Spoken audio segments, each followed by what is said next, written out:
Traditionally, in Tibet and in the Himalayan regions, as well as in the rest of the Buddhist world and the rest of the world in general, women tended to get overlooked. In the Tibetan tradition, although for a monk there were many facilities for study and for deeper practice, mostly nuns were never educated. And because they weren't educated, they therefore usually could not participate in more profound practices. And in addition, they had no voice. Of course, throughout Buddhist history, there have been very wonderful female practitioners who have accomplished everything that needs to be accomplished, but normally their story is not told. When the Tibetan refugees moved into India, one of their first priorities was to re-establish the monasteries which had been destroyed back in Tibet.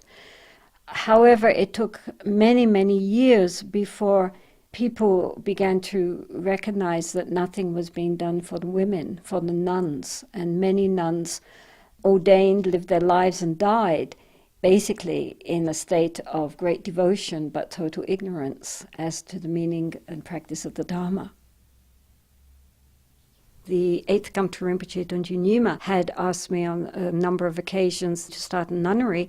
In those days I had no money, I had no anything. I just said, oh yes, Rinpoche, and put it aside. But in the mid-90s, when I was again requested by the lamas of Kampagar Monastery in Tashijong, North India, to start something for nuns, I realized this is what I really needed to do. My basic motivation was to try to give these young girls who come to us from Tibet and the Himalayan regions the kind of training I never got, and to allow them to understand that they themselves are able to carry the Dharma within them and to benefit both themselves and others.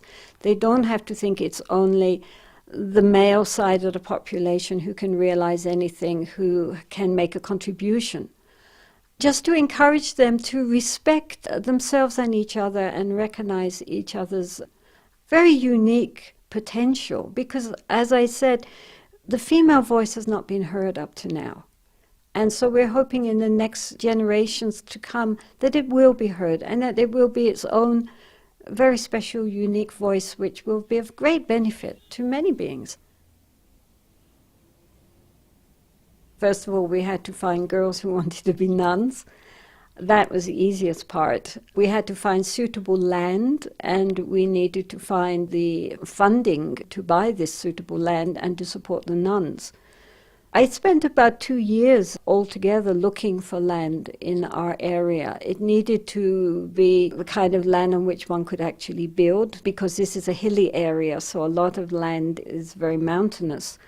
It needed to have water, be fairly accessible, and not too far from Kampagar and Tashijong, which is our mother monastery. It has to be said that the monks of the Kampagar monastery have been absolutely wonderful and totally supportive towards our nuns. They really look on the nuns as their Dharma sisters, and often a senior monk will come and say, what can I do to help the nunnery? Anything you want, please ask me.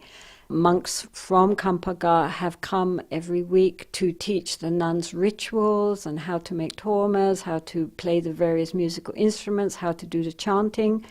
And through the years, these same monks have come without any payment, just out of devotion to Gampo Rinpoche and to his nunnery and the nuns. So they have all been wonderfully, wonderfully helpful. Without their help, we could not have created this nunnery.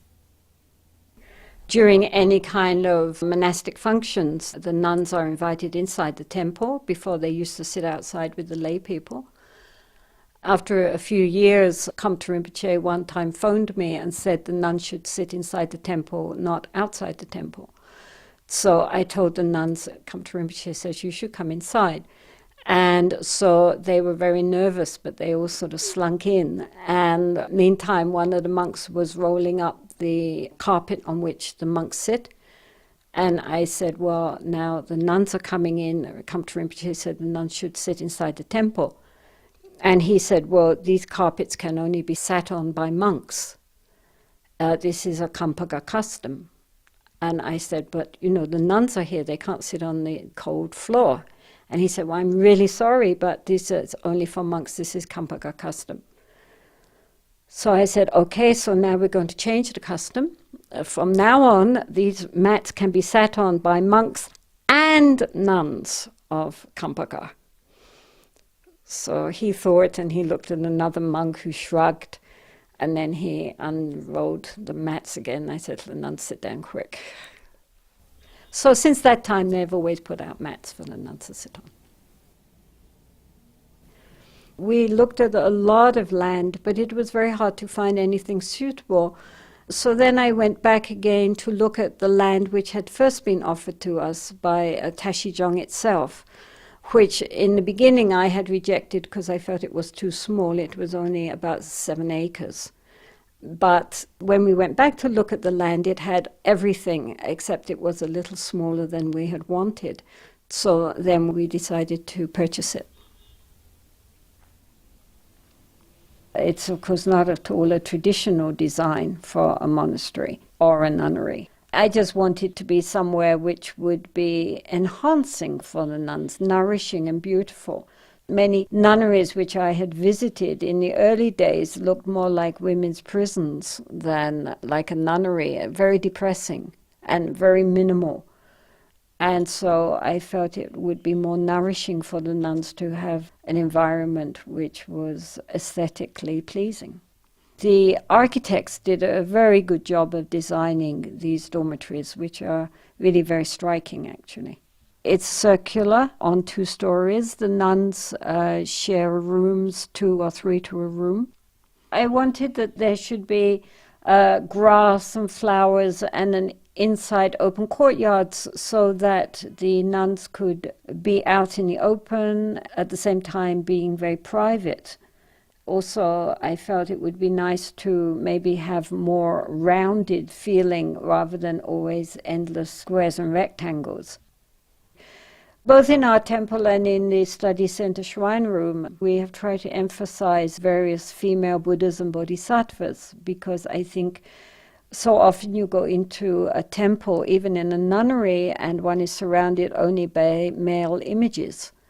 And I think it's very enhancing for the nuns to be surrounded by divine female forms, as well as a few male forms, of course.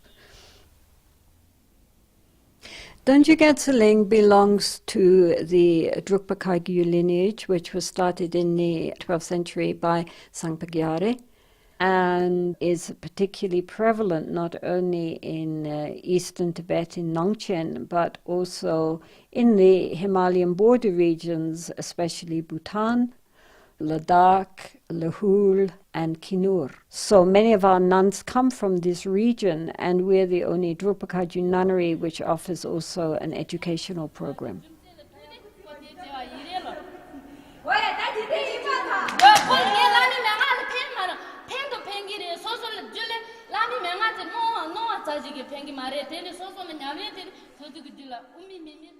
We are trying to combine academic excellence along with the yogic traditions, because we are a practice lineage. So it's not enough that the nuns intellectually understand and grasp the Dharma, but they also should have the opportunity to actually experience and realize the fruits of their academic studies.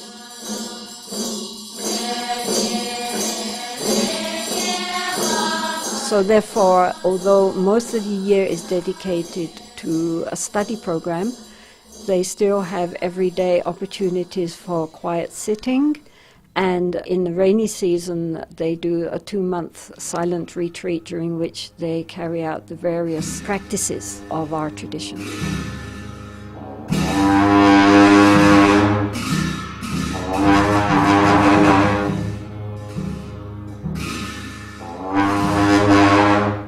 After 6 years, the nuns are given the option to carry on with their studies or else to go in for a 3-year retreat.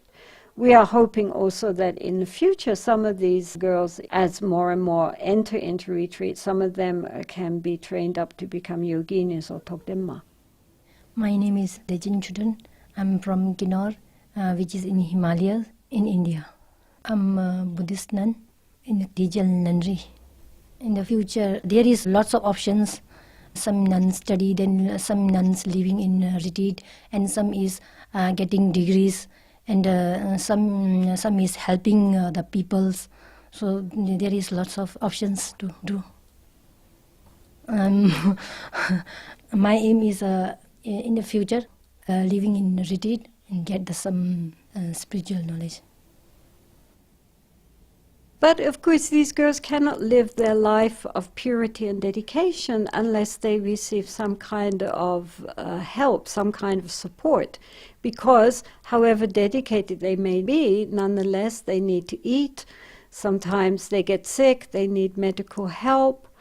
And in general, although their aspiration towards the Dharma is very sincere, nonetheless they have physical bodies which need to be taken care of.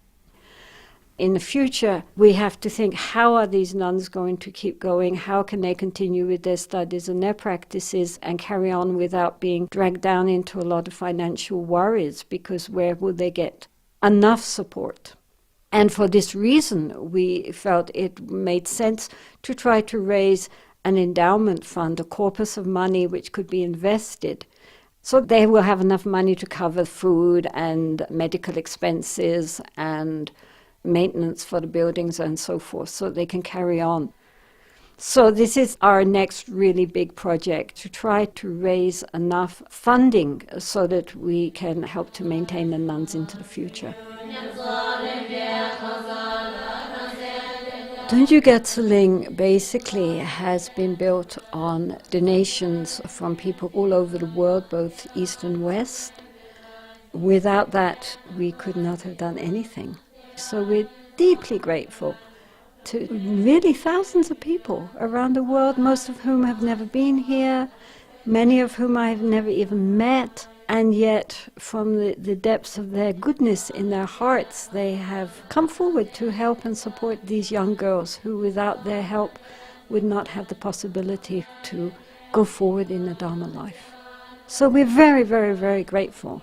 It's amazing, actually.